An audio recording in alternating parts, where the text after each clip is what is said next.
Olá, seja muito bem-vinda, muito bem-vindo ao canal Eudimara Martins. Eu vou pedir para você ficar aqui, eu estou lendo a Bíblia, e no final deixa o seu like, o seu comentário. Muito obrigado. Mateus 21. A entrada triunfal de Jesus em Jerusalém.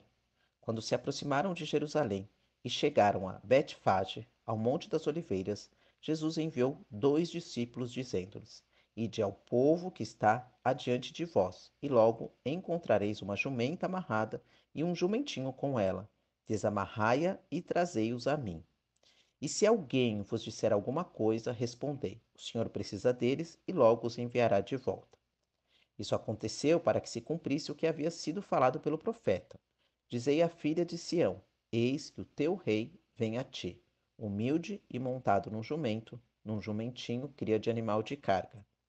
Os discípulos foram e fizeram como Jesus lhe ordenara. Trouxeram a jumenta e o jumentinho, e puseram sobre ele os seus mantos, e Jesus montou. E a maior parte da multidão estendeu seus mantos pelo caminho, e outros cortavam ramos de árvores e os espalhavam pelo caminho. E as multidões, tanto as que iam adiante dele como as que o seguiam, clamavam: Hosana ao filho de Davi.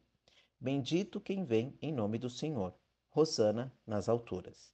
E quando Jesus entrou em Jerusalém, toda a cidade se agitou e começou a perguntar: Quem é este? E as multidões respondiam: Este é o profeta Jesus, de Nazaré, da Galiléia. A purificação do templo. Jesus entrou no templo e expulsou todos os que ali vendiam e compravam, e revirou as mesas dos cambistas e as cadeiras dos que vendiam pombas, e disse-lhes: Está escrito: A minha casa será chamada casa de oração. Vós, porém, fazeis dela um antro de assaltantes. E no templo aproximaram-se dele cegos e mancos, e ele os curou.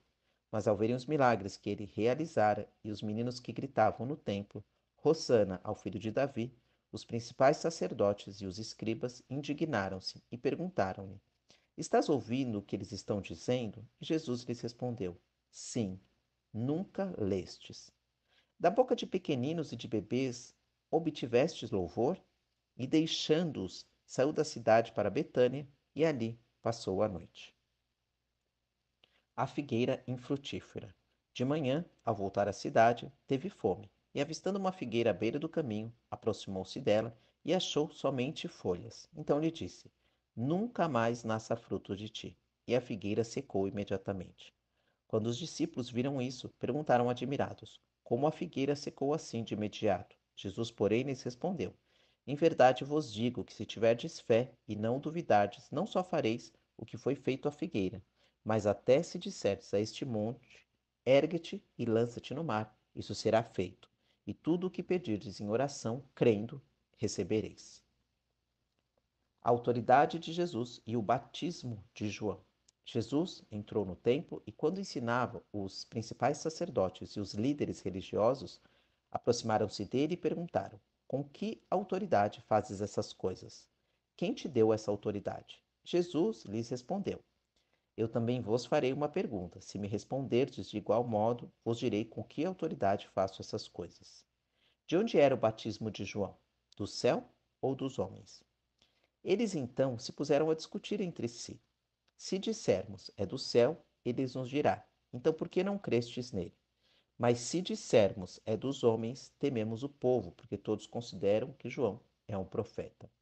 Então eles responderam a Jesus: Não sabemos. E Jesus lhe disse: Nem eu vos digo com que autoridade faço essas coisas. A parábola dos 2 filhos. O que vos parece? Um homem tinha 2 filhos e, dirigindo-se ao primeiro, disse: Filho, vai trabalhar hoje na vinha. E ele respondeu: Não quero. Mas depois, reconsiderando, foi. Dirigindo-se então ao segundo, falou com ele da mesma forma. Este lhe respondeu: Sim, senhor, mas não foi. Qual dos dois fez a vontade do Pai? E eles disseram: O primeiro. E Jesus lhes disse: Em verdade vos digo que os publicanos e as prostitutas estão entrando antes de vós no reino de Deus. Pois João chegou a vós, apontando o caminho da justiça, e não crestes nele, mas os publicanos e as prostitutas creram. Vós, porém, vendo isso, nem assim reconsiderastes para crerdes nele. A parábola dos agricultores maus. Houve ainda outra parábola. Certo proprietário plantou uma vinha, fez uma cerca ao redor dela, cavou um tanque de espremer uvas e construiu uma torre. Em seguida, arrendou-a a uns agricultores e ausentou-se do país. Quando chegou a época da colheita, ele enviou seus servos aos agricultores para receber os seus frutos. E os agricultores, agarrando os servos, espancaram um, mataram um outro e apedrejaram um outro. E enviou ainda outros servos, em maior número do que os primeiros, e fizeram o mesmo com eles. Por último, enviou-lhe seu filho, dizendo: Eles respeitarão meu filho. Mas quando os agricultores viram o filho, disseram entre si: Este é o herdeiro. Vinde, vamos matá-lo e apoderar-nos da sua herança. E, agarrando, retiraram-no da vinha e o mataram. Quando, pois, vier o dono da vinha, que fará aqueles agricultores? E eles lhes responderam: Destruirá horrivelmente esses homens maus e arrendará a vinha a outros agricultores que, nos devido tempo, lhes entreguem os frutos. E Jesus lhe disse: Nunca lestes nas Escrituras: A pedra que os construtores rejeitaram tornou-se a pedra angular. E isso foi feito pelo Senhor. E é maravilhoso aos nossos olhos?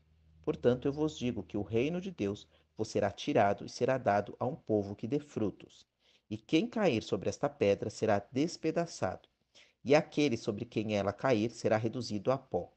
Ouvindo essas parábolas, os principais sacerdotes e os fariseus entenderam que Jesus estava falando deles e tentaram prendê-lo, mas tiveram medo do povo, pois este o considerava um profeta. Mateus 22. A parábola da festa de casamento.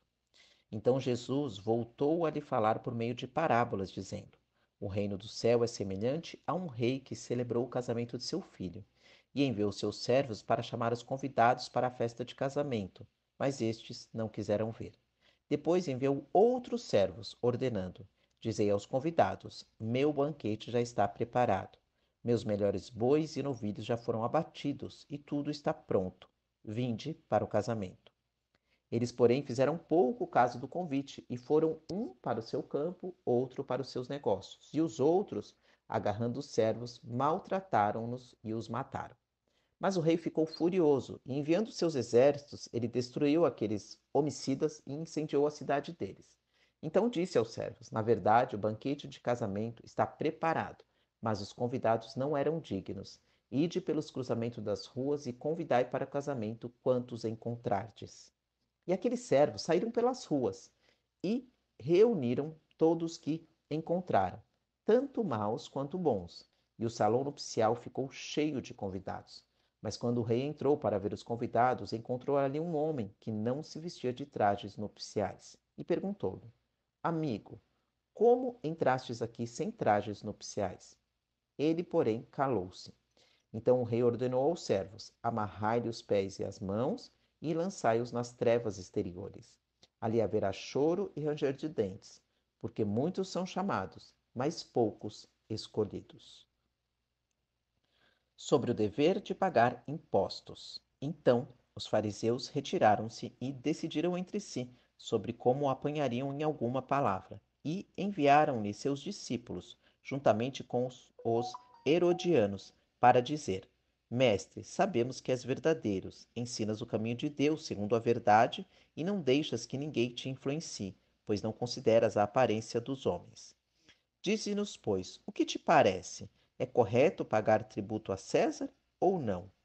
Percebendo a maldade deles, Jesus respondeu: Hipócritas, por que me colocais à prova? Mostrai-me a moeda do tributo. E trouxeram-lhe um denário. Ele lhes perguntou: De quem são esta imagem e inscrição? E eles responderam: De César. Então lhes disse: Dai a César o que é de César, e a Deus o que é de Deus. Ao ouvirem isso, ficaram admirados e, deixando, retiraram-se. Os saduceus e a ressurreição. No mesmo dia vieram alguns saduceus, que dizem não haver ressurreição, e perguntaram-lhe: Mestre, Moisés disse: Se alguém morrer e não tiver filhos, seu irmão se casará com a viúva e dará descendência ao irmão. Havia entre nós 7 irmãos. O primeiro, havendo se casado, morreu, e por não ter descendência, deixou sua mulher para o irmão. Da mesma forma, também o segundo, o terceiro e até o sétimo. Depois de todos eles, a mulher também morreu. E assim sendo, de qual dos sete ela será esposa na ressurreição, visto que todos a tiveram como mulher? Jesus, porém, lhes respondeu: Este é o vosso erro. Não conheceis as Escrituras nem o poder de Deus, pois na ressurreição não se casarão, nem se darão em casamento, mas serão como os anjos no céu. E quanto à ressurreição dos mortos, não lestes o que vos dito por Deus: Eu sou o Deus de Abraão, o Deus de Isaque e o Deus de Jacó? Ele não é Deus de mortos, mas de vivos. E ouvindo isso, as multidões se admiravam com o seu ensino. O grande mandamento. Quando souberam que ele calara os saduceus, os fariseus reuniram-se. Um deles, doutor da lei, interrogou-o para colocá-lo à prova. Mestre, qual é o maior mandamento na lei? E Jesus lhes respondeu: Amarás o Senhor teu Deus de todo o coração, de toda a alma e de todo o entendimento. Este é o maior e o primeiro mandamento. E o segundo, semelhante a este, é: Amarás o teu próximo como a ti mesmo. Toda a lei e os profetas dependem desses dois mandamentos. Cristo, o filho de Davi. Enquanto os fariseus estavam reunidos, Jesus os interrogou: Que pensais do Cristo? De quem ele é filho? Responderam-lhe: De Davi. Ele lhes respondeu: Como então Davi, pelo Espírito, chama o Senhor, dizendo: O Senhor disse ao meu Senhor: Assenta-te à minha direita, até que eu ponha os teus inimigos debaixo dos teus pés? Se Davi o chama Senhor, como ele pode ser seu filho? E ninguém podia responder-lhe palavra alguma, e desde aquele dia ninguém mais ousou interrogá-lo. Glória a Deus, aleluia. O Senhor te abençoe e te guarde, o Senhor faça resplandecer o seu rosto sobre ti e tenha misericórdia de ti. O Senhor levante sobre ti o seu rosto e te dê a paz. Amém.